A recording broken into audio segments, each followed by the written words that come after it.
Hello everybody.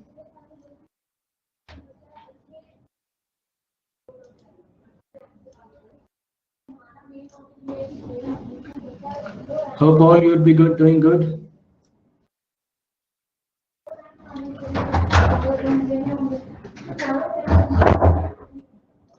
So today we'll discuss some current affairs, and these current affairs basically will be of last week.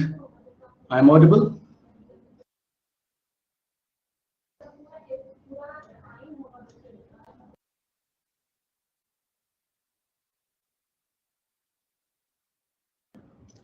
So last time what we have seen, there was an article regarding NPA, non-performing asset. And for that non-performing asset, government has created bad bank. And this was in the news yesterday, day before yesterday, and yesterday also, that government has given money to that bad bank.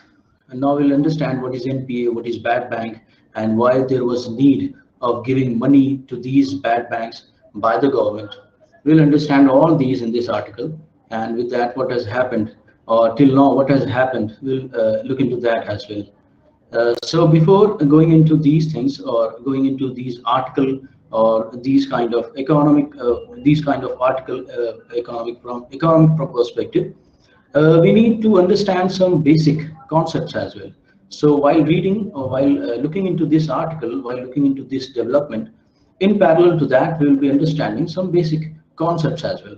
So whenever these kind of happening is in these kind of development comes in news, we can understand on the basis of, yeah, good morning everybody, good morning Elizabeth, good morning Shubham, Shubhra, good morning. Okay, I'm audible. That's all right. Thank you. So what I was saying,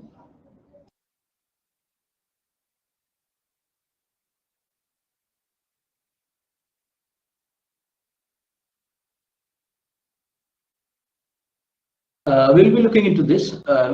In parallel to that, we'll understand the basic behind that as well. So the news was that government has given money to bad bank. Government in its budget said, this time in its budget, government has said that we are going to create a bad bank, and that bad bank will be going to solve the problem of NPA. So what is bad bank, what is NPA, how the problem will be solved, we'll be looking into this. So the very first thing, the context.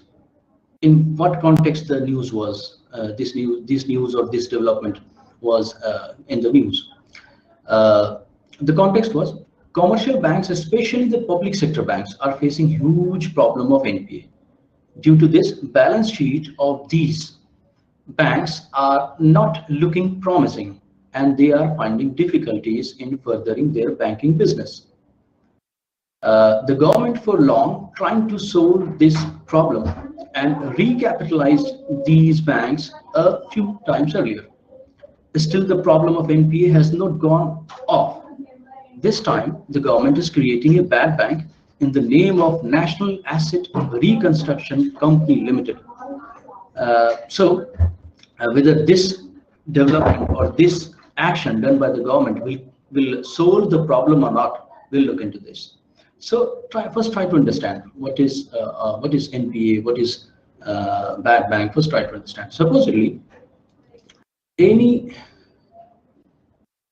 bank has given money to any person or a company.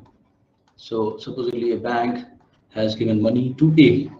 A will be basically a company.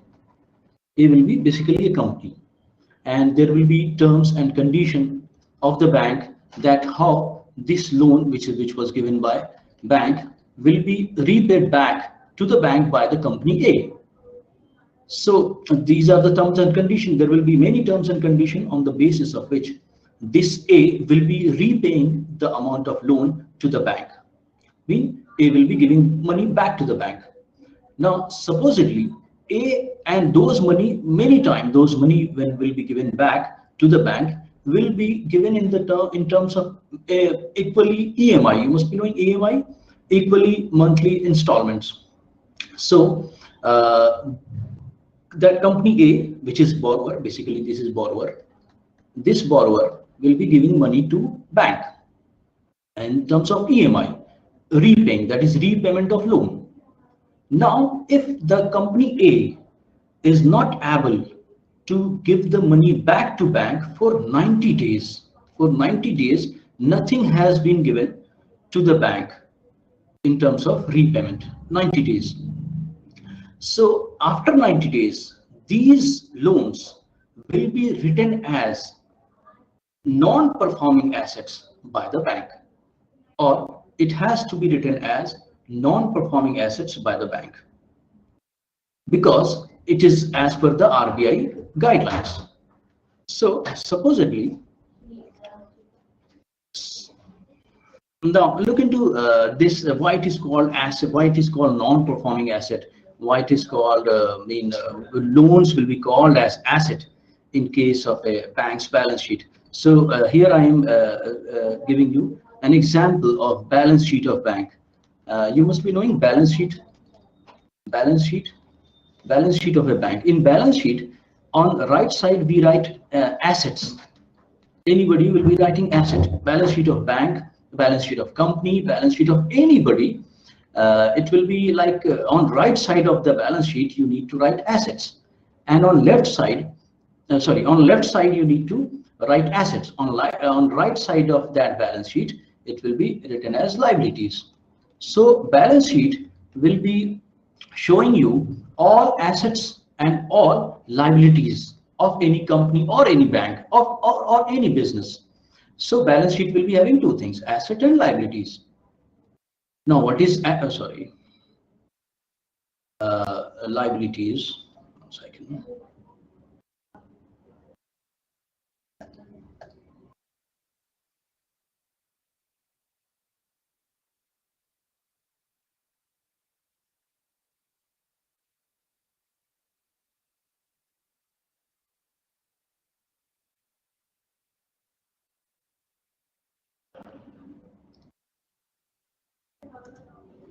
It is balance sheet. Balance sheet was given by whom? I mean, balance sheet, we are talking about balance sheet of a company, balance sheet of a bank, balance sheet of any business, balance sheet of anybody. Balance sheet will be showing two things. One will be asset on left side, another will be liabilities on right side. It is liabilities.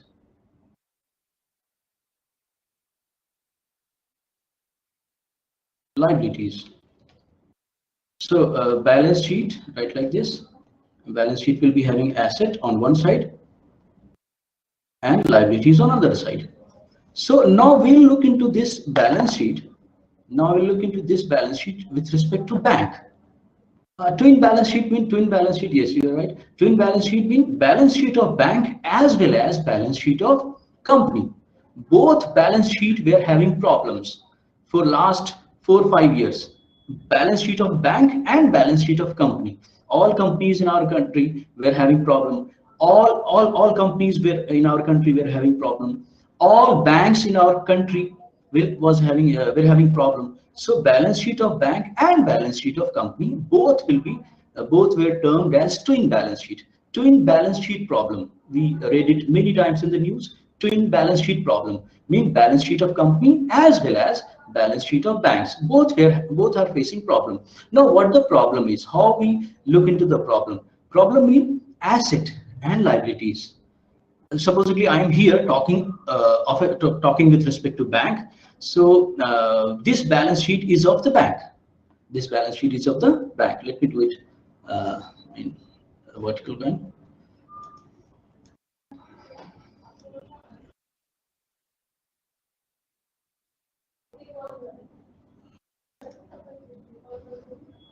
So I'm balance sheet of bank.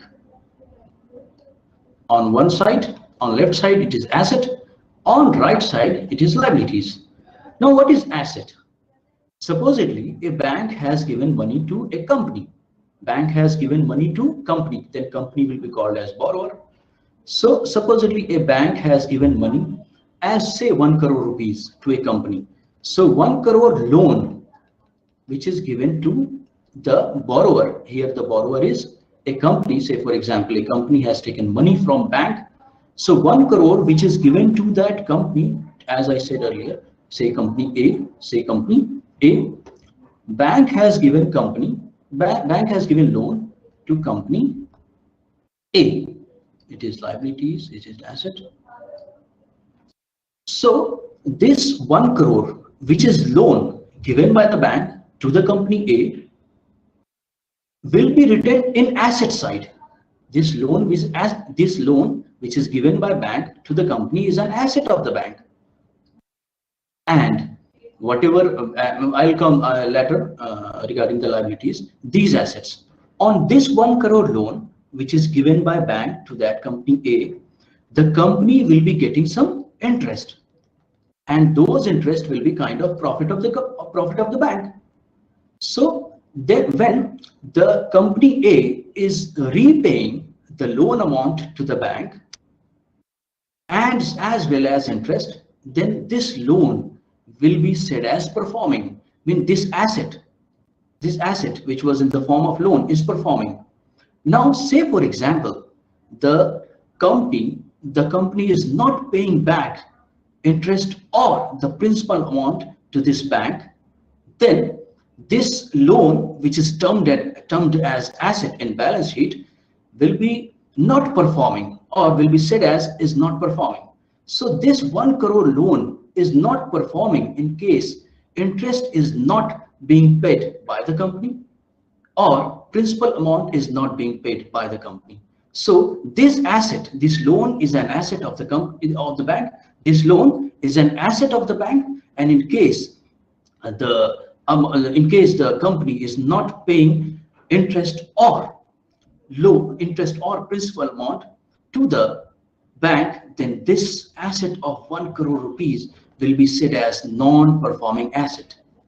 I mean this asset is not performing, this loan is not performing, this loan is not able to get back to the bank or to come with interest to the bank. So this loan will be said as non-performing asset. Hopefully you got it. This loan which was given by the bank to the company, this loan will be called as NPA, non-performing asset, in case the company is unable to pay the bank the amount of interest or the amount of principal for 90 days. I mean in case there is 90 days gap or 90 days gap, and after 90 days gap, in case there is 90 days gap, after that 90 days, supposedly when the loan was given, this loan was written as loan, this loan was written as an asset by the bank, and after 90 days the same loan of 1 crore will be written as NPA after 90 days. So now this balance sheet, look into this balance sheet. Now this balance sheet which was having asset of 1 crore rupees earlier when the loan was given, now the same 1 crore will be written as NPA, non-performing asset. So this balance sheet is now showing the non-performing asset. And now anybody who will be looking into the balance sheet of this bank will be also looking that this bank is having a non-performing asset of 1 crore rupees. So this bank will be getting difficulties in doing the business, because whoever will be coming to do the business with this bank will be first looking into the balance sheet of this bank, and this balance sheet of the bank is showing non-performing asset supposedly. So now how this non-performing asset is created? Liability, you know what is liability? Liability means the money which we pay to the banks are liabilities. Mean it will be written as deposits of people. We people deposit our money into the bank. So those deposited money will be liability of the bank. I'm talking with respect to the balance sheet of bank. So this deposit which we save our money in bank, we deposit our money in bank. through current account, saving account, and some other account. So these deposited money are basically liability of the bank. And supposedly we paid 1 lakh rupees to the bank. We saved or we deposited 1 lakh rupees to the bank, and then that bank will write in its liability as deposit of 1 lakh rupees. So deposit of 1 lakh rupees is liability of the bank. So, and this 1 lakh rupees was utilized by the bank in giving loans to company A, which I have written here. And now this 1 crore is not coming back to the bank. So how will bank will pay back to us? The people who kept money in the bank will be unable to get the money from the bank in case this money which was given by the bank to company A is not being paid. And this is shown over here as non-performing asset. So non-performing asset in case there is 90 days gap. So people who are putting their money into the bank are will be looking into the bank as bank is not able to do the business, because bank business is to take money from someone and lend the same money, giving as loan to someone. Bank is just a mediator. Bank takes money. Bank takes money from we people, and banks give loan to other people or company or anything. So bank is a mediator.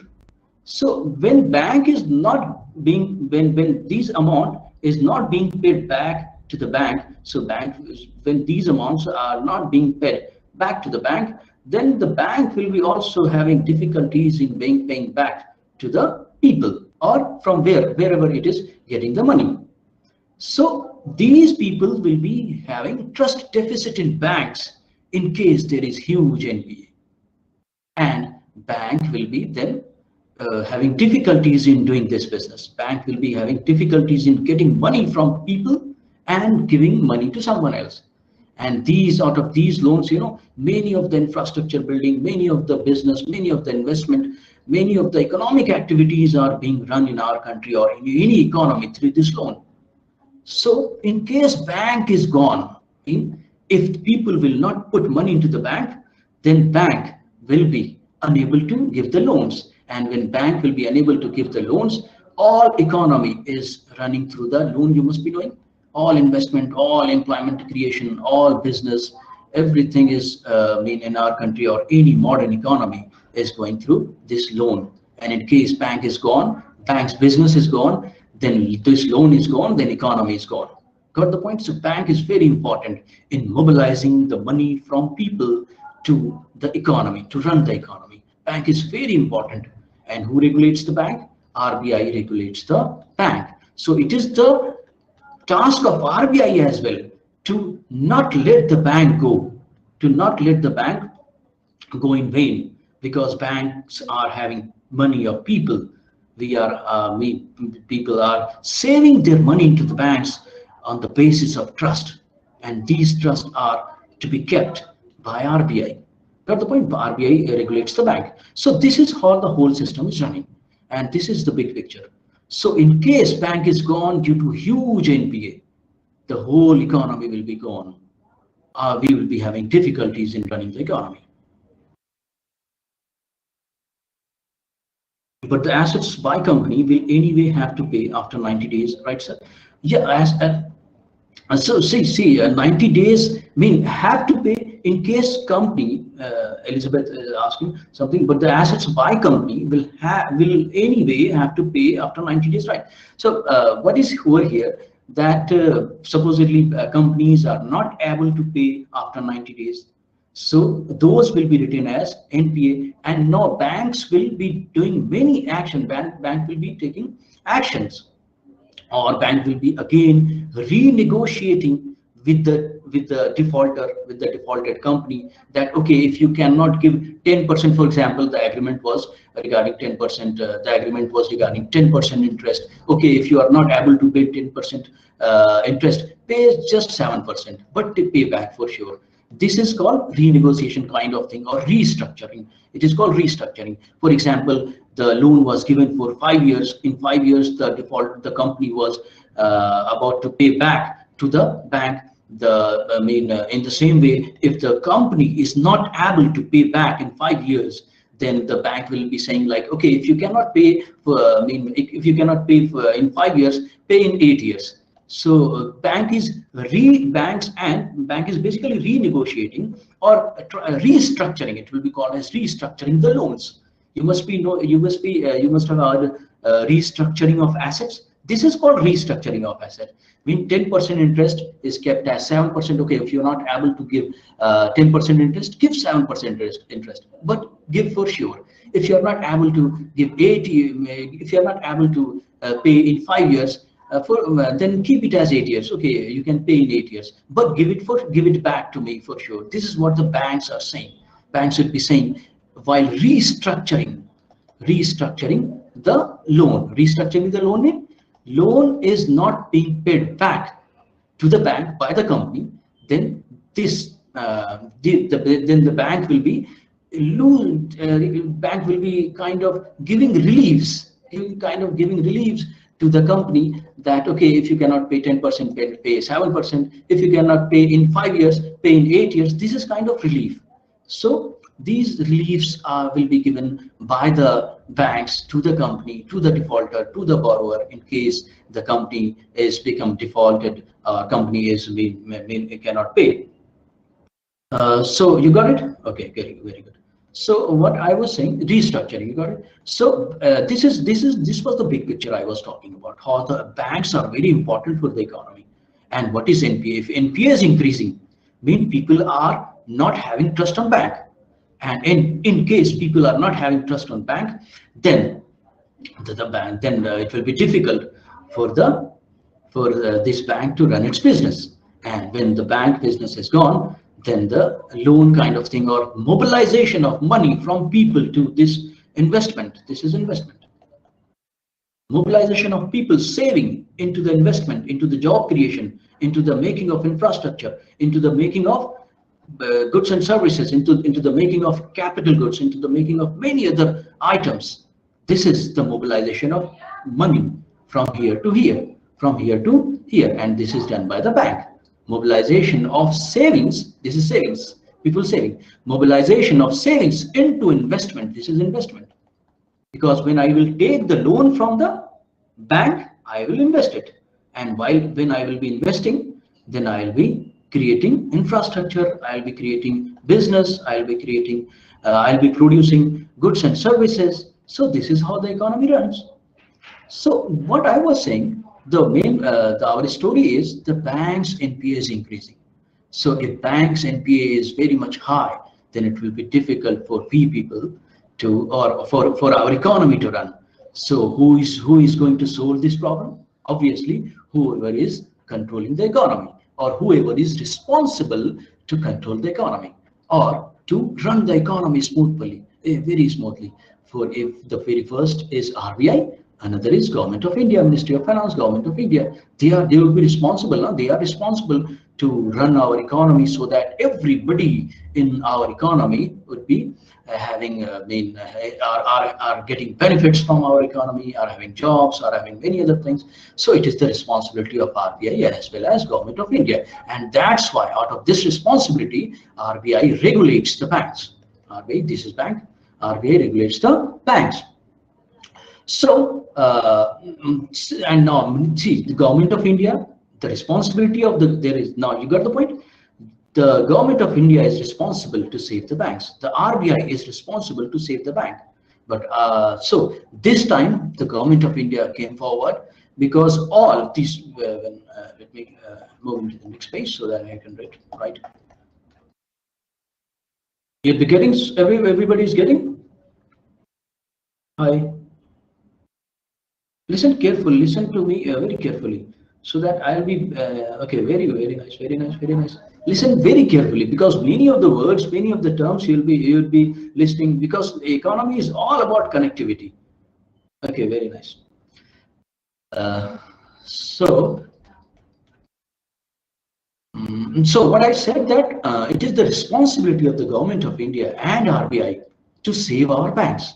And this time, government of India came forward.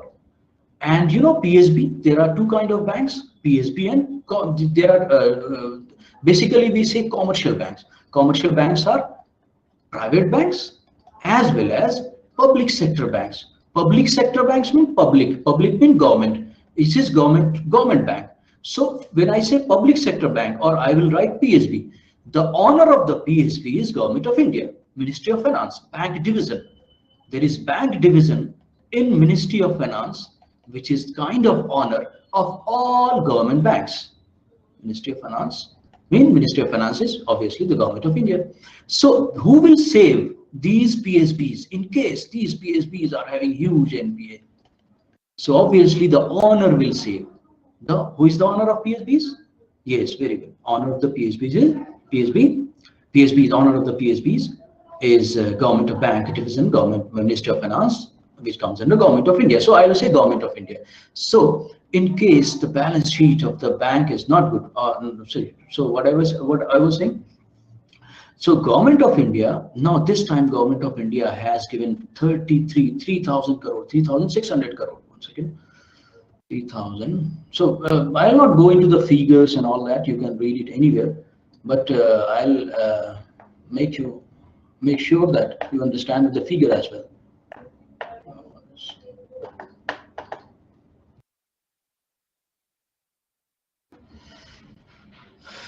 So 3,600, just I think 3,600 crore is given to PSBs.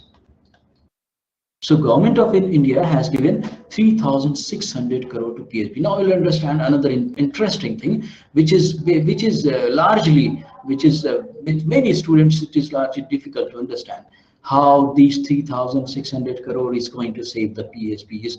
How now we see what in this article, go in this article, and this article, the same article you can find in our website as well. Yesterday I wrote it. Mean how these 30,600 crores over here, which is given by the government through a company. Government has not given it directly. Government has given this much money to Asset Reconstruction Company, which is named as National Asset Reconstruction Company India Limited, Company Limited. This money, Government of India has given this much money to this, and now this much money through NARCL will be going to PSB. So total, now I'm coming to a figure. When you will be reading this article, which came yesterday and day before yesterday, read into the Hindu, read this into the Hindu as well as in other as well. So when you will read, you will get everything over there. So let me make it lucid and smooth, so that when you will be reading this article, you'll understand everything. So see what is happening. You got the why NPA is going to, why huge NPA could be a problem for the whole economy. So we are now going to save this through the NARC. Now what is happening over here? Now we'll look into the how the whole thing will be coming to. Now see, this is bank. I'll write a bank for B for bank. I'll write C for company which has taken loan from bank. It is like B and C. B is bank, C is company. I'll write like this. Okay. So and because of this company, so see, now this much money, 30,600 crore money is given to this NARCL, which is a bad bank. NARCL is a bad bank. NARCL is a bad bank. Why NARCL is a bad bank? Or what is the concept of bad bank? Bad bank. Bank is not good. Yeah, government. Yeah, NPA. We are talking about NPA and bad loans. Yeah, very good. Dealing with NPA or bad loans. Very good.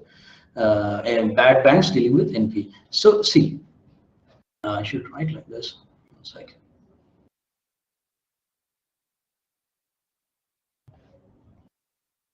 But I said that I will write B for bank and C for company. So now try to understand. I'll write it straight. B, bank has given more loan to company, and now company is unable to pay back to the bank. Company is unable. Now this bank in its balance sheet has written NPA as asset. NPA as asset. And whoever is looking into the, when I write like this, now I write like this T. T mean whenever I write like T, this T, mean I am writing balance sheet. T mean balance sheet. On one side of T, I'll be writing asset. Try to understand the nomenclature or my style. On one side, I am writing asset. On other side, on right side, I'll be writing liabilities. So whenever I write like this T, so you got it? I will be writing balance sheet. On left side asset, on right side, on left side asset, on right side liabilities. So see, I wrote here T. T mean I'm writing. I'm talking about the balance sheet of bank. So on left side, which is written as where we write all assets, bank is showing NPA in its asset. Okay, so it will be difficult, or all the stakeholders who are going to attach with bank, who are going to do business with the bank, or we people who are saving our hard-earned money into the banks, when we look into the bank's balance sheet that this bank is having huge NPA, we will not put our money into this bank. Or anybody who is giving kind of who is doing investment in this bank, whoever is giving money, whoever, money can come in banks from three ways. I mean, from three ways. One is from depositors. We deposit our savings into the banks, as well as banks. Banks take money from RBI.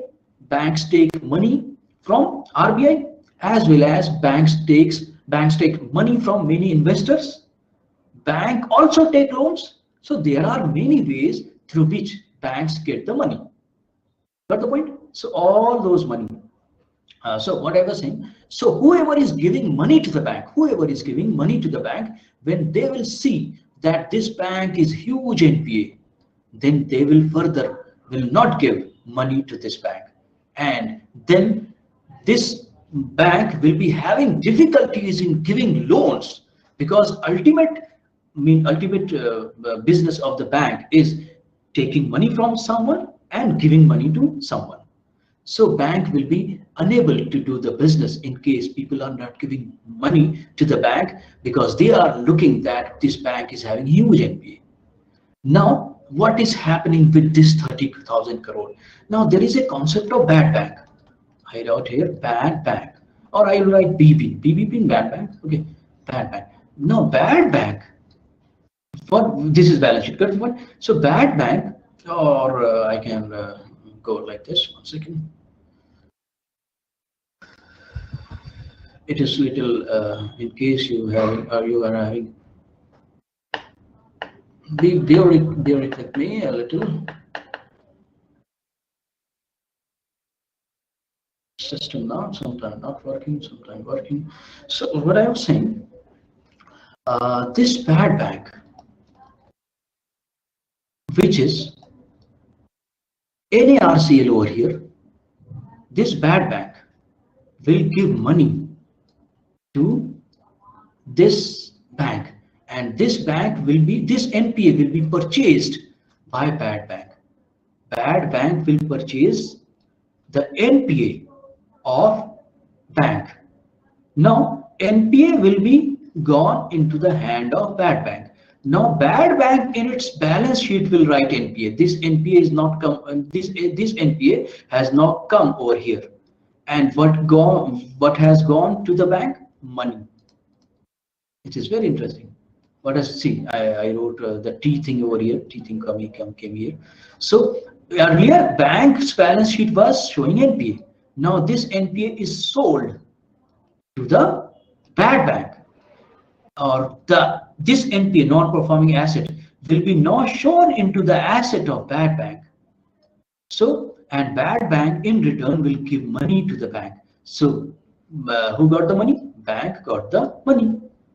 Bank got the money. Earlier this bank was having NPA. Now this bank is having money when this bad bank has purchased the NPA from the bank.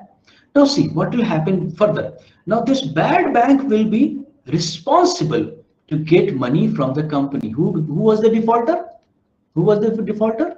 Defaulter was the company. So this money will be going. Now this bad bank, yes, company, very good. This bad bank will be responsible to take money from company, and this bad bank will adjust the NPA with this company.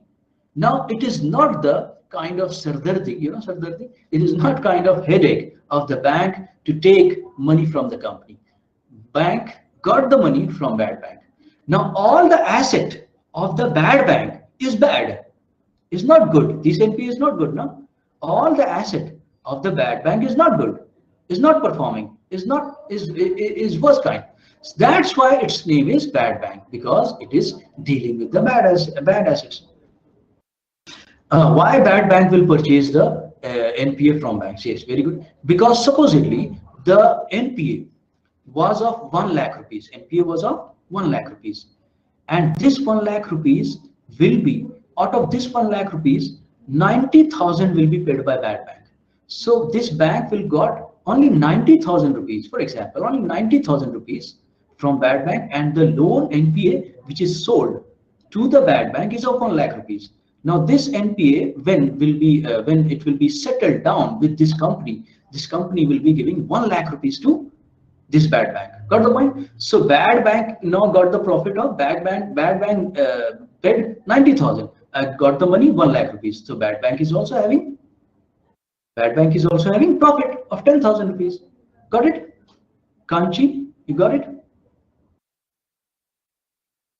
The loan was of 1 lakh rupees, and for that 1 lakh rupees, very good. Yes, 90,000. So bad bank is also having profit.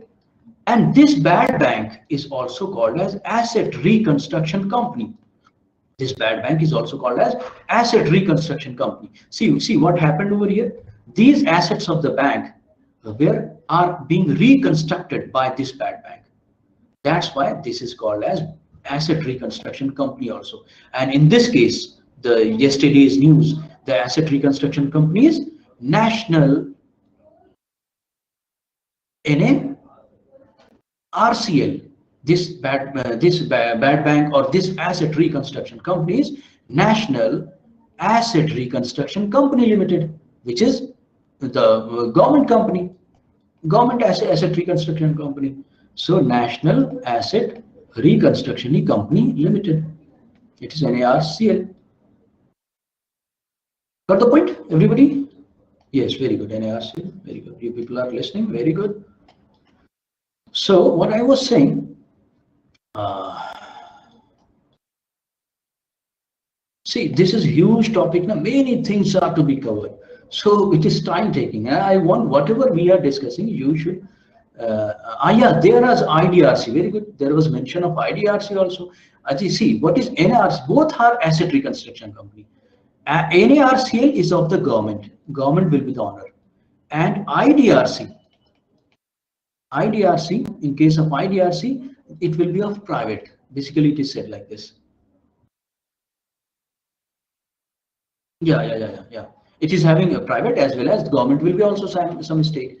So IDRC is basically NARCL is basically of the government, and IDRC is basically of the private. So government or private means whoever is having 51% share. Here government will be having 51% share. That's why NARCL will be called as government company, and here 51% share will be in the hand of private, so it will be called as private. Got the point? Both will be having share, but it depends who is having 51% share. Yes, what is one now, Janvi? Yes, sir. So in yesterday's article, sir, there was this line which I couldn't really understand. So if you could help me with that, it said that the private sector's asset reconstruction companies will be allowed to outbid NARCL. So what does that mean? Outbid any? Will be allowed to outbid NARCL. Any RCL or RCL? What? The National Asset Reconstruction Company, NARCL. See, what is outbid mean? See, now this one, you got this 1 lakh rupees, 1 lakh rupees example. Hello? You got this 1 lakh rupees example, I'm explaining it. So supposedly both are going to buy this 1 lakh rupees 1 lakh rupees NPA. Both NARCL is also interested in buying this 1 lakh NPA, and IDRC is also interested in buying this NPA of 1 lakh rupees. So when the things are already settled with NARCL, and supposedly this IDRC is interested in paying, say, 95,000 rupees to this bank. 95,000 rupees. So this NPA will be sold to IDRC, because in this case IDRC is paying more. So it is kind of outbidding the NARCL. Got the point? Oh, very nice. So both are bidding, and IDRC has outbid once, tried once. Yeah. Yeah, you're right. So it is like 95, it is paying hard, and there is a kind of competition between NARCL and IDRC. There could be, and more the competition, more will be healthy, more will be better, more will be good win for the banks. Banks are getting more money, healthier for economy. Yes, very good. So see, what I am basically saying, these topics are huge, and these are having many things to understand. So this will take time, and I'm trying to so that whatever you read regarding NPA, NARCL, or these kind of problems in the banks, you can understand. I'm talking basics, and once your basics are clear, you can understand anything. So I was talking one interesting thing. Yes, 30,600 crore. No, you would have read it there in the yesterday's or day before yesterday's article, that 30,600 crore is given to bank to NARCL, and this is going to solve the problem of 2 lakh crore NPA. You would have read it, I think. You'll have read it. 2 lakh crore. The bank, the money which is given is 30,600 crore. Very good. And it is going to solve the problem of 2 lakh crore NPA. How? It should be also around 2 lakh crore. Not only then it is going to solve the 2 lakh crore. Yeah, at the same time, you would have also read it like 15%. 15% you would have read? Very good. 15%? Yes, very good. So see, this 30,000 crore, basically, at present, we have around 2.3 lakh crore NPA, net NPA. I'm talking about net NPA, which is as per the RBI site. RBI site is saying that our PSBs, I'm talking about PSBs are having 2.3 lakh crore in net NPA. So this 30,000 crore is coming as 15% of, so it is said as 2 lakh crore by the minister, by the finance minister yesterday news. It is around 15% of the 2 lakh crore. This 30,000 crore, you got it? This, yes, cash payment. This 30,600 crore is around 15% of our net NPA of PSBs. So what is going to be done with this 30,000 crore? See, this is also interesting. I don't think I, 1 second.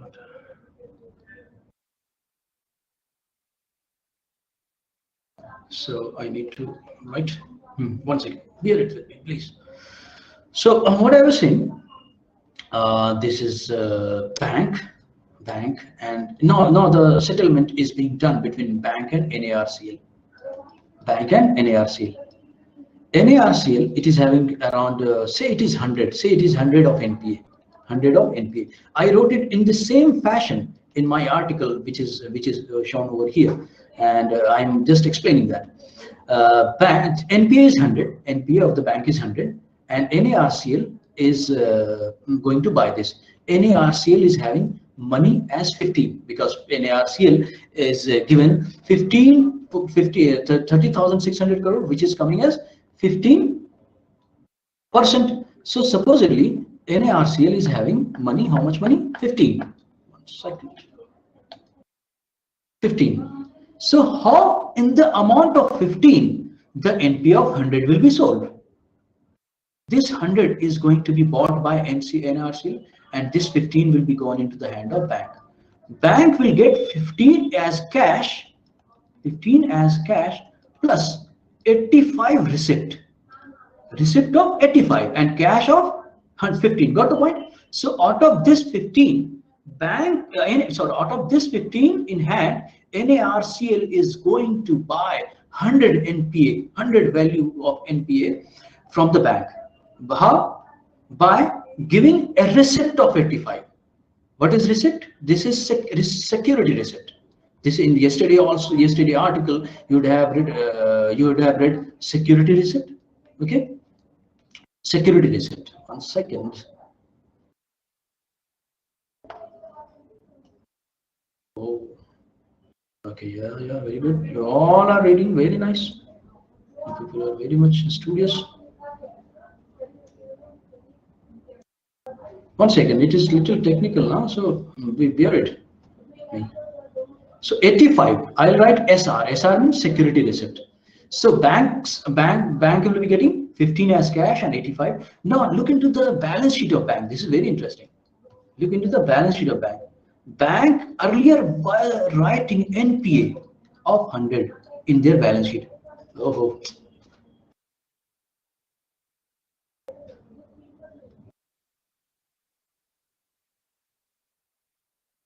1 second, bear it. So earlier bank were writing 100 as NPA, which is not good, which was the balance sheet was not looking good. Now after this settlement, bank will write 15 is in our pocket, and in our pocket there are security receipt, which is backed by the government of India. 85, we have security receipt of 85 and 15 as cash. So earlier NPA is gone from the balance sheet. Got the point? So what is this security receipt? Security receipt means now this, one second. So this now NPA, now this NARCL got the NPA of 100, NPA of 100 and NPA of 100. And this 100 will be there in the hand, this 100 is there in the hand of the company who became defaulter. And now this NARCL is going to this company to take this 100. 100 will come back in the hand of NARCL. And once 100 has come, then 15 was already paid. Then from this 100, 85 will be paid back to the bank on the basis of this security receipt. Got the point? Got the point, everybody? NARCL as a bad bank got the money of 100 from the defaulted company, and from that 100, NARCL is now going to give 85 to the bank. So this is security receipt. This was security receipt, a kind of paper, just a paper. Try to understand, just a paper in which it is written that NARCL will give you money after recollection of those money from the defaulted company. So this SR, security receipt. And in case, why I said that it is backed by the government of India, what government of India has said, in case NARCL is unable to get the money from the defaulted, then this money will be given to the bank by the government of India itself from its budget. From its budget. Yeah, one question. Yeah, Kanchi, please. Sir, as we have discussed that, am I audible? Yeah, please. Yes, sir. As we have discussed that NARCL is buying the NP because NARCL is benefiting there. NARCL is? Like NARCL has a benefit in buying. See, how it got the benefit? Yeah, anything else? Yeah, please ask. Continue. But in this example, as NARCL already given 15%, yeah, and then NARCL has to give 85% also. So how NARCL has a benefit? See why it was said like NARCL could also have some benefit. Why it was said like that? Because when the company which got the money was handed, then after solving the problem, or some of the asset which were kept as collateral, Why? See, when the bank was taking loan from when the company was taking loan from the bank, then at that moment, this company would have kept some collateral asset with the bank.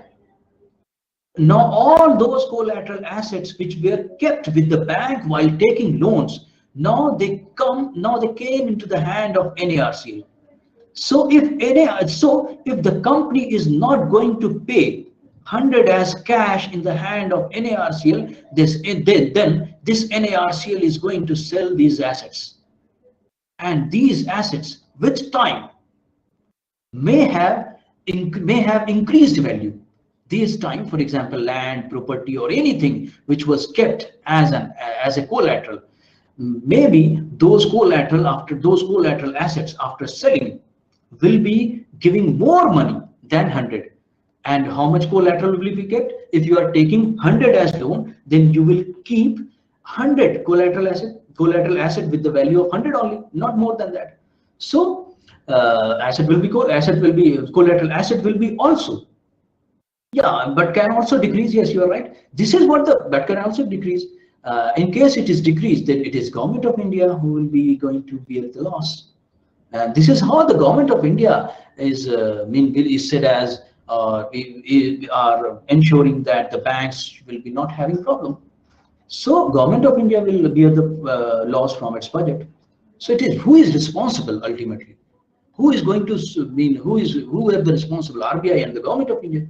So ultimately, when the price of the asset will go down, then obviously there will be some losses to the NARCL. Losses of NARCL mean losses to the government, because it is going to be owned by the government. Yes, please. So this means asset reconstruction company will not be benefited every time. Sometimes yeah. This is very right. This is made to save the banks. NARCL, the Government of India has given money to NARCL to save the banks. First priority is not to earn the profit. NARCL, first priority is not to have profit. The first priority of NARCL is to save the banks. Yes, not with the profit objective. Yes. Do you know RBI? RBI, what is the, just I'm asking a question. RBI, the ultimate objective of RBI is to regulate the banks, or ultimate objective of RBI is to earn the profit? Yes, you are right. Regulate the bank. So in the same way, whoever is on the side of Government of India, these NARCL or RBI kind of thing, RBI is not apex regulator. Yeah, very good, very good, very good.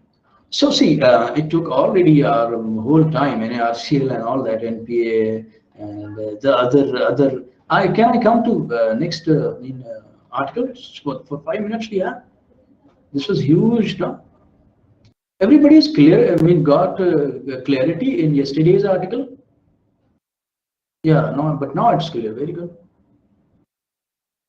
In yesterday's article or whatever discussed, everybody is clear. Any question? Can we proceed to the next one? See here also. Yeah. Okay. Okay, very nice. So you would have read the news that Air India disinvestment is going into the concluding stage, entering the concluding stage. You would have read this in article. So here also, all those concepts can be revised. See, IBC, Insolvency and Bankruptcy Code. This, Committee of Creditors. Very good. You'd have heard this. Insolvency. How the insolvency proceeding are done. We will discuss in this. Okay, but we don't have that much time today. So who is going to sell? Who was the one thing? Read into this and try to understand this. Air India is being sold by SBI. You know this, and some other banks who had given money, who had given loan to Air India. You know this? these banks, SBI was the major in giving loans to Air India. And these banks, all these are called creditors, and all these are called committee. All these are having a committee which is called as committee of creditors.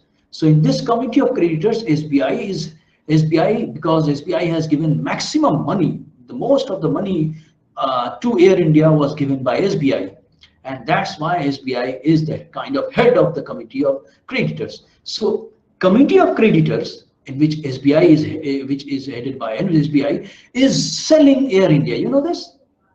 Yeah, very good, very good. It is as per the power given by IBC, Insolvency and Bankruptcy Code. Mean the company's business, Air India is what? Air India can be sold in two ways. You know, this settlement, the loan which was taken by the Air India can be settled in two ways. One, by selling the business of Air India. When you are selling the business of Air India as a whole, then it will be called as insolvency resolution. You would have read it somewhere, insolvency resolution. And supposedly nobody is interested in buying the business of Air India, because Air India again get some losses. Because of that fear, if nobody is going to buy the Air India, then the all assets separately, for example, aircrafts of Air India, all those land, buildings, materials, equipments, whatever there are, the assets of the Air India, those will be sold separately. Then it will be called as liquidation. You know, liquidation and insolvency process. Very good, very good, very good, very good. You people are very studious, very nice.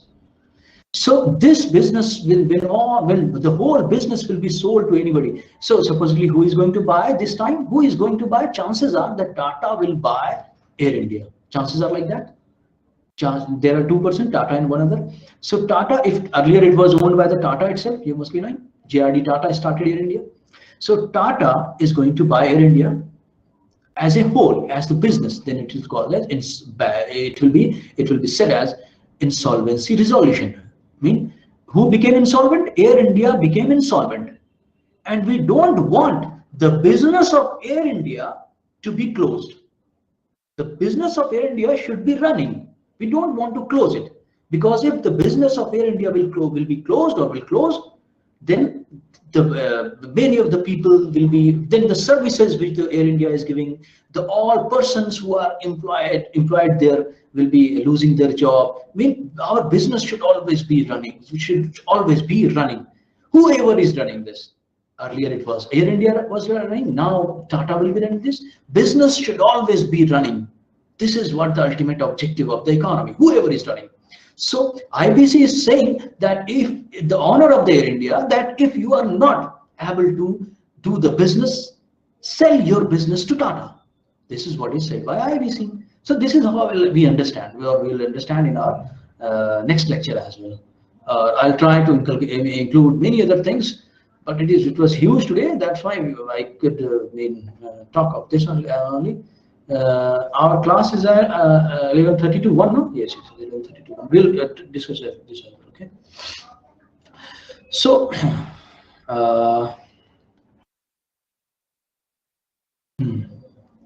so Air India, Tata is going to buy the business of Air India. It will be called an insolvency resolution.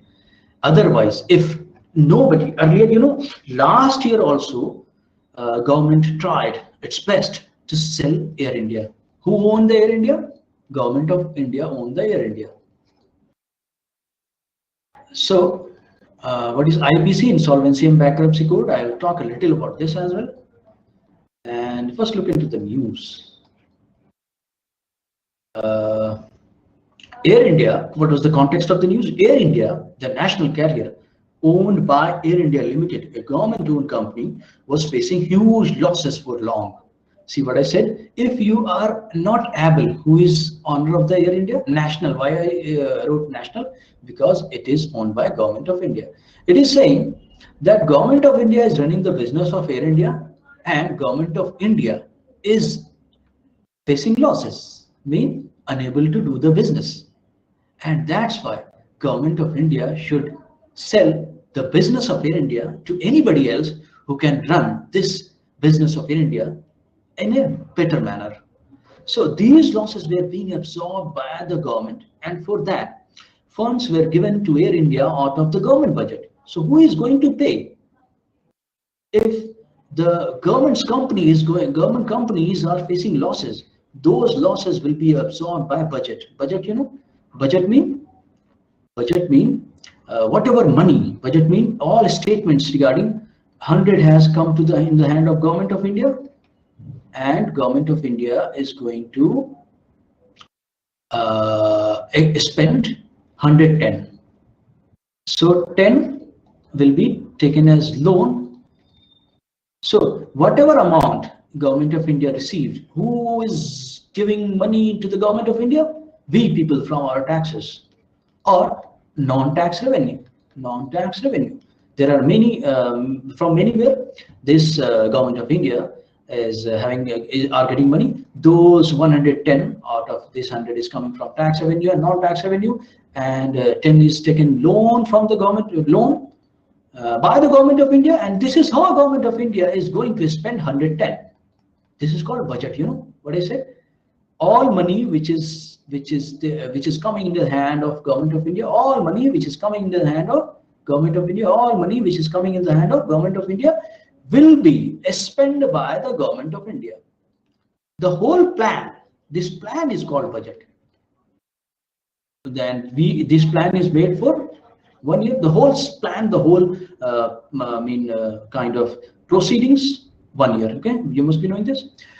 This is 10. 10, you know, fiscal deficit. You have heard fiscal deficit. This 10 is called fiscal deficit because government were having only 100. Yeah, income expenditure. Government were having only 100, and government was supposed to spend 110. So Government of India has to take 10 as loan from someone, and this 10, which is the loan taken by the Government of India, is called fiscal deficit. You got it? So I was saying that from where the Government of India is getting the money? It is called budget. The whole system which I talked about is budget. The Government of India is getting money in the budget from people. So who is going to face the losses? Or our money, which is we gave to the Government of India so that Government of India would be doing better for our people, for our country. For those money is going into bearing the losses. This is not good. This money of people should be utilized somewhere else in a better manner so that we could be ultimately benefited. But these money are going into bearing the losses. This is not good. So ultimately, it is the exchequer who is going to bear the losses of the Air India. Got the point? So next sentence, just let me read this sentence. This was ultimately seen as burden on the exchequer, meaning we people. To move out of this problem, government decided to sell 100% share. Government itself thought that okay, I should. Here there was no need of IBC. IBC, insolvency code, bankruptcy code. There is no need of that. There was no need of IBC, insolvency and bankruptcy code. In this case, Government of India in itself thought that okay, if I am unable to do the business of the Air India, I should sell the 100% stake, 100% share to somebody else, so that it would be better for the economy of the country. Got the point? This is all. And when Government of India sell any of its asset, Government of India sell any of its asset, then it is called disinvestment. Disinvestment, or in short, it is called divestment. Divestment, disinvestment, divestment. Investment mean, you know, this is just opposite of investment. Investment mean I am buying something, and disinvestment mean I am selling something. So disinvestment means Government of India is selling the assets. Everybody's getting, please. Yes, please. Okay, very nice. Okay, I need to know now whether you people are understanding me or not. Very good. So this is called disinvestment. Disinvestment means selling whatever there is in the hand of the government of India, government of India is selling. So government of India is being thought that okay, I should sell, because early for many long years this Air India was facing losses. So now when government of India will sell this Air India, then this Air India, who will be owned? Most probably, I am not sure, most probably this Air India will be owned by Tata. Most probably, say for example Tata. Then it came in the hand of private, so it is called as privatization. So government of India when sells the asset, then asset or company or any bank, government of India is selling its. Earlier, the business was controlled by the government of India. Now, if the same business of any company, of any bank, or anything else is now if being sold to the private, then it will be called as privatization. So everything is same. If I write privatization, if I write disinvestment, if I write divestment, all are same, going into the hand of the private people. So what will come in the hand of the government, please? Money. After selling, yes, money, funds, capital. Very good, very good, very good. So government of India will be having money in its pocket, and those money could be better utilized or should be better utilized. Now, this is storyline I have written, so you can read what is storyline were there with all those storyline. Of the of Air India when it was started by J.R.D. Tata in 1932. These you can read point what it is given. Then earlier, so when it was started by J.R.D. Tata, earlier it was already in the hand of Tata. I mean already in the hand of private. And now nationalization means government of India is buying. When government of India buys at least 51% share of any company or any bank, any company, any bank, any business, whatever, yes, whatever is bought by the government of India with the stake of 51%, then the same company, same bank, same company or same business will be called as nationalized. Will be called as nationalized. Yes, very good, very good, very good. Nationalization means government of India is going to buy or has bought 51% share. So Tata, which was Air India, which was run by Tata, in the day it would be given. In 1953, it was bought by government of India. Then it became nationalized. So government of India bought 100. Sometimes government of India bought by like 60%, 80%, 90%. Most of the time, government of India buy 100% stake. Most of the time, you know, RBI was also nationalized. SBI was also nationalized. You must be knowing this. RBI, SBI. You must be knowing this. Earlier, these were in the hand of the private, and government of India bought this. Very good, very good, very good.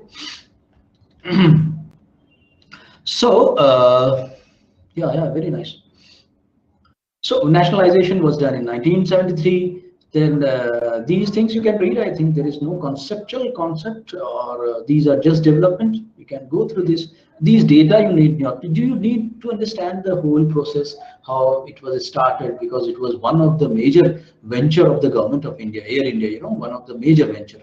So it is being sold. You should be many of the people are very much emotional with the very much emotional when it is being sold. So you should know how the process, the overall story of the Air India itself. So I have written the story, what was happened, whatever was the development. So Air India. So these are stories with some data as well. Go through this. This is interesting. Just don't need to remember all these. Just have a look and have an understanding. Okay. Anything else here to hear? Any question?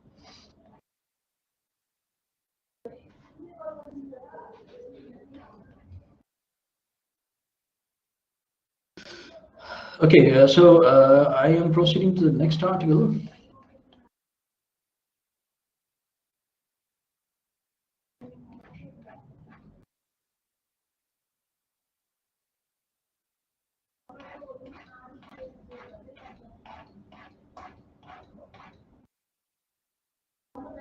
Very nice, all clear, very nice.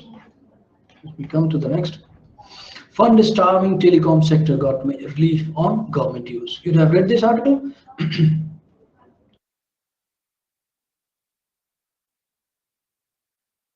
Read the context. Telecom companies got money. Telecom companies. What was the problem in telecom companies, and how it is resolved? What the government said. What was the development? Look into this context. See, telecom companies on buying of a spectrum. You know, all those bandwidth which we use, bandwidth, or many times it is radio wave, which is airwave also, airwaves, radio waves. On the basis of these bands, by using these bands, broadcasting is done, telecommunication services are given, broadcasting, telecommunication services, all those services, mean broadcasting kind of thing, calling kind of thing, telecommunication kind of thing, is given with the use of these bandwidth. You must be knowing 4G, 3G, these are bands. These are having specific bands. That's why it is called 4G, 3G, just like this. 5G when it is coming. So government, who is controlling these spectrum? These spectrum are there in the air. That's why it is called airwaves. Long and petioles. Yes, very good. These airwaves when will be used by the private companies in making these broadcasting or telecommunication services, then those companies who are using this band, those companies first will buy these spectrum from the government of India, Ministry of Telecommunication or Department of Telecommunication. So these spectrum or these bands, these bandwidths are being auctioned, will be auctioned by the government of India, and many companies will come into this auction and they will they will give money to the government of India and they will buy this band. And on buying this band, buying this bandwidth, long and produce, yes, I read it. On buying this band, the telecommunication company, we say telco, you know, in short we say telcos. This telecommunication companies on buying the bandwidth from the government of India in that auction. Auction will be done. Auction means many of the company will come, and whoever company will be giving maximum money to the government of India, to that company this will be sold. It is like this. Auction means bidding auction. It is kind of that. So everybody is kind. May use this band, and for usage of this band, these telecommunication company need to pay money to the government of India, and after that it will be termed as, or it will be seen as legal. Then these bandwidth or these radio waves, these airwaves will be used by telecommunication companies in giving services. Then it will be termed as legal. So what I'm saying, and with this rupees is the use. This rupees will be given at the time of auction plus usage charge. Usage charge will be also given. 1 second, I'm not writing well. It should be readable now. 1 second. So all of you are with me? Say yes. Once again, the usage charge. Yeah, you should be there with me. Usage charge. With this money will be given to the government of India, and this usage charge will be also given to the government of India. Now these telecommunication companies were given when this telecommunication company will sell the services to people, then we people will give money to this telecommunication services. Out of this money, this telecommunication services will be given to the government of India. And what telecommunication companies are facing, that the overall expenditure is huge, overall the cost is huge, and because huge cost, these telecommunication companies are unable to pay the auction money or the usage charge to the government of India. That's why it will be called as government due. It will be called as government due. There is huge government due there on the telecommunication companies. That is huge. So government, and they were saying that, okay, government of India is not listening to us. Our profit is not that much. 4-year moratorium on dues. Yeah, very good. The government of these were saying or complaining to the government or saying, oh, government of India, please listen to us. We are not having money to pay you. Please either give some relief. So government of India said, okay, you can, for the 4-year, we can give moratorium for 4 years. And these money are basically paid in terms of equally monthly installment or installment, yearly installment, basically in yearly installment, not here as equally monthly installment, basically yearly installment, basically. So yearly installment, they were having difficulties in paying back to the government of India these yearly installments, and now government of India has listened to them. Okay, heard them and tried to solve the problem. Okay, I'll listen, they said, and on the basis of that, what was the news? The news is written over here. Oh, 1 second.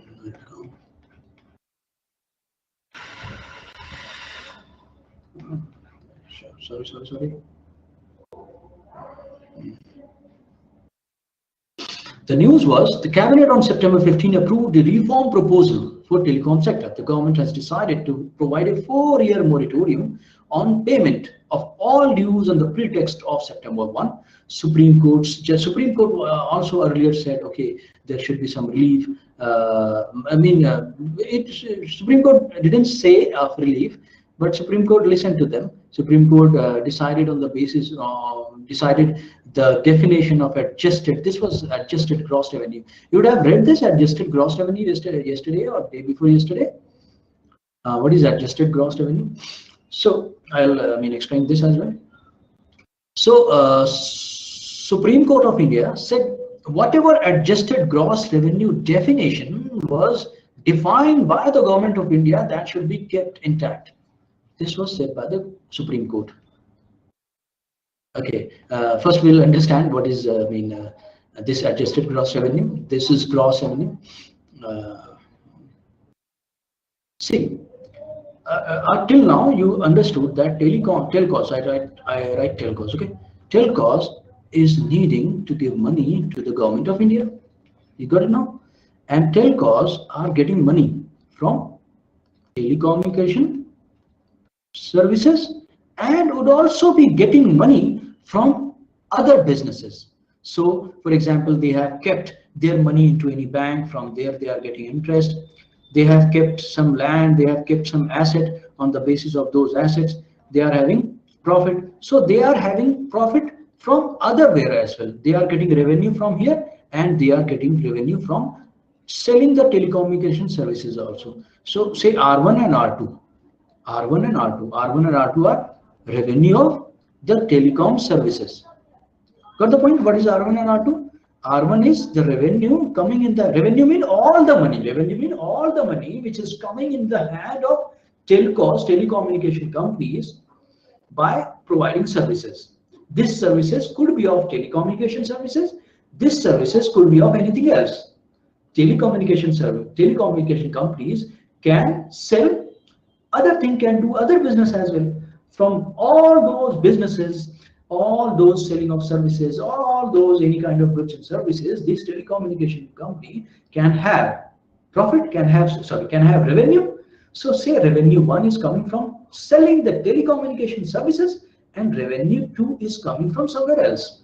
So how much revenue is coming in the hand of telecom companies? R1 plus R2. You got it? What is R1 and R2? Please, everybody. Yeah. So supposedly, government of India has said you have to pay 10%. Supposedly, I'm just giving an example. 10% as charge. Government of India has said you have to pay 10% as usage charge or as auction charge or whatever charge, or you have to pay 10% of the revenue. So these telecommunication services, this telecommunication company will be saying 10% of R1, 10% of R2, or 10% of R1 plus R2. Got it? So government of India is saying no, 10% of R1 plus R2. So R1 plus R2 is said as asset. Sorry, what was that? Adjusted gross revenue. R1 plus R2, as per the government of India, both R1 plus R2 is adjusted gross revenue. R1 plus R2, you got it? What is 10% of R1 plus R2? So here the telecommunication companies are saying, okay, I am using your spectrum, and those spectrum are being used to provide telecommunication services, which is giving R1 as revenue. So this 10% should be only of R1. This is said by this 10% should be only of R1. This is said by oh, yes, please, everybody. Asking something. Company, yes, telecom companies, very good, very good. So this R 10% should be only of R1, not of R1 plus R2. So there was dissent between the government of India and telecommunication companies regarding the definition of adjusted gross revenue. And on September 1, Supreme Court said, okay, whatever is there decided by the government of India, that should be upheld. This was said by the Supreme Court. So this decision on September 1 was also a kind of setback for the telecommunication companies, because Supreme Court also said it should be R1 plus R2. So it was a kind of setback for the telcos. So this time, the government has said, okay, you people are not earning well, you people are not doing good, you people are having lots of cost, you people are not earning profit. So I am going to make it as R1 only. Okay, now we will be not counting your non-telecommunication revenues. We will not count this. This is a kind of relief. You got it? Everybody got it? Earlier it was R1 plus R2, and even the Supreme Court said it should be R1 plus R2. Now the relief has come from the government of India that okay, we'll take it as R1, don't worry. Well, 10% of R1 only. So this was the article yesterday. You have read this, please go through this and you'll find everything interesting. And with that, moratorium was also introduced. Okay, for 4 years you are not going to pay, keep money with 4 years with you, and earn and do the business good. This all thing came after that, a relief. And people are saying, okay, see the people of that, but Bharti Airtel said the reforms were welcomed. Yeah, got the money. It was R1 plus R2. Now it is only R1, so it will be welcome. And with that, there is moratorium also. So the reforms are welcomed by all three private telco. There are major three private, Reliance and Bharti Airtel and one more. So they welcomed it. A timely step towards strengthening India's telecommunication sector, said Bharti Airtel, and reforms ensure that industry is able to invest fearlessly and support India's digital ambitions. Digital ambition, it is also interesting. Digital ambition, I have written something regarding digital ambition or digital infrastructure. Now, if these see what is happening today, everything is very much attached or very much associated, very much connected with telecommunication services, with broadcasting, because everything is using the information and technology services. Everybody is using. So these infrastructure of information and technology, infrastructure of information and technology, infrastructure of telecommunication services will be coming, or we will get these infrastructure only from telcos, telecommunication companies, whether it is the government companies, whether it is the private companies. Anybody ask me anything? So this infrastructure is very important in days to come, very important, and that's why government should also look into this, whether these telcos are doing good or not. And as I said, the overall responsibility of the government of India and as well as of RBI is to not let any company, any bank, any business close. They should try their best to let the business do better. So this is all you need to read. You'll be reading this. I think when you will read all this, you'll understand anything over here as well. These are some written. These. Just go through this, and you'll find the importance of digital infrastructure today. And there was another methanol from coal. It is also there in the news. You would have read this. How many of you? Methanol from coal. This is important. Coal, you know, coal and methanol. One thing I need to discuss. Coal is clean or dirty? And a source of energy. Clean or dirty? What do you consider? In case it is being used for cooking, dirty. Very good. So, and coal is having huge carbon emission as well. Must be knowing carbon emission. Yeah, CO2. Very good. Very good. Very good. And you must be knowing blending of methanol. Methanol is blend with what? Petrol. You know this? When you will use petrol, petrol will give more carbon emission. Mean more carbon dioxide kind of thing will be coming out of petrol. That's why we to get rid of this, we mix some methanol in petrol. Generally, say 15% and 85%. Earlier, if you use 100% petrol, it will be the carbon emission will be more. Now you are using a blended petrol. A blended petrol means petrol with having some methanol as well. So it will be the carbon emission coming out of petrol will be only 85% in weightage against the weightage was 100 earlier. Got the point?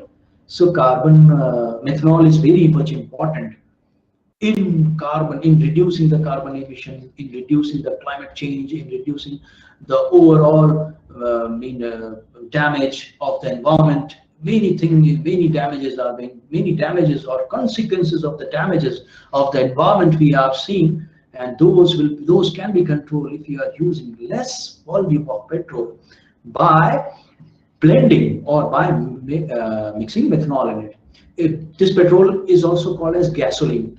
So whenever it is written as gasoline anywhere else, you must be knowing petrol is also said as gasoline. How many of you know petrol is also said as gasoline? Very good, very good, very good. Nice. So blended gasoline, or somewhere it is written as. So you just look into this, that we can now the article was, read this article. This is also that we are having plenty of coals. We are having plenty of coals. And from this coal, we can create methanol. And for that, a plant is being established in Hyderabad. Okay, indigenously designed high ash coal. High ash coal means the high ash coal mean energy. It will be while we are not getting that much energy. Only ashes we are getting. High ash coal are not giving that much energy.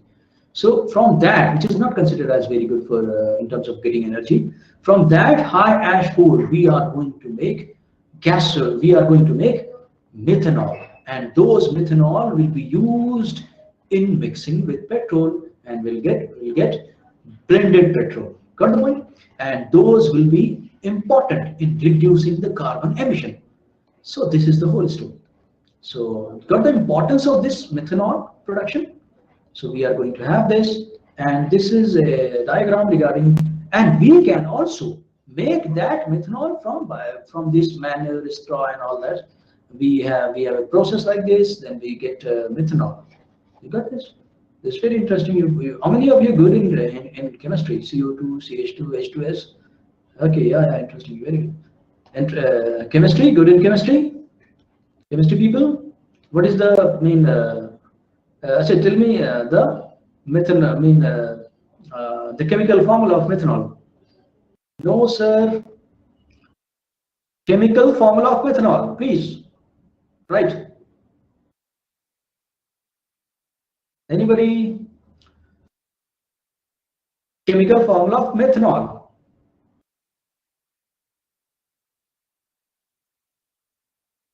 I'm waiting. See, oh, very good. CH3OH. Yeah. And ethanol. Okay, keep it up to methanol only. CH3OH. Very nice. So this was there in the news. So read this. And what is M? See, you would be reading M15. What is M15? What is M85? What is M18? It can be asked in M15. M15 mean 15% methanol and 85 will be petrol. When this whole term will be written as M15. Got the point? Very good. Methanol always. Got the point? M85. M85 mean 85 methanol and 15 petrol. And M100 mean the whole fuel will be methanol. There will be zero petrol in that. So hope it was interesting today. How many of you got it interesting? Hello.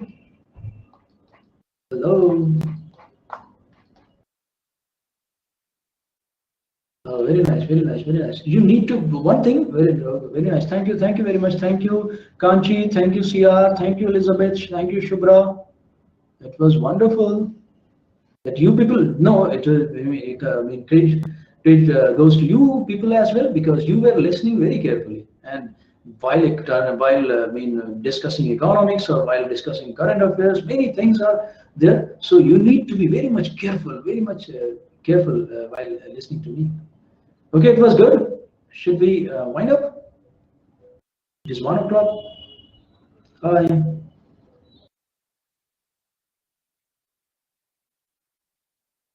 Yeah, I teach economics. As well.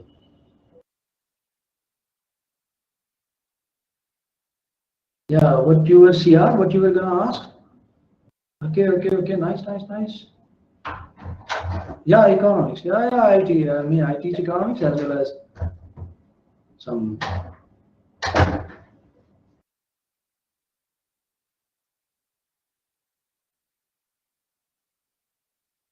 Yeah, as well as I'll see what I can do. Kanchi, yeah. Okay, bye. It's done. 1 o'clock. Bye, everybody. Bye. It was wonderful. Thank you, everybody. Thank you.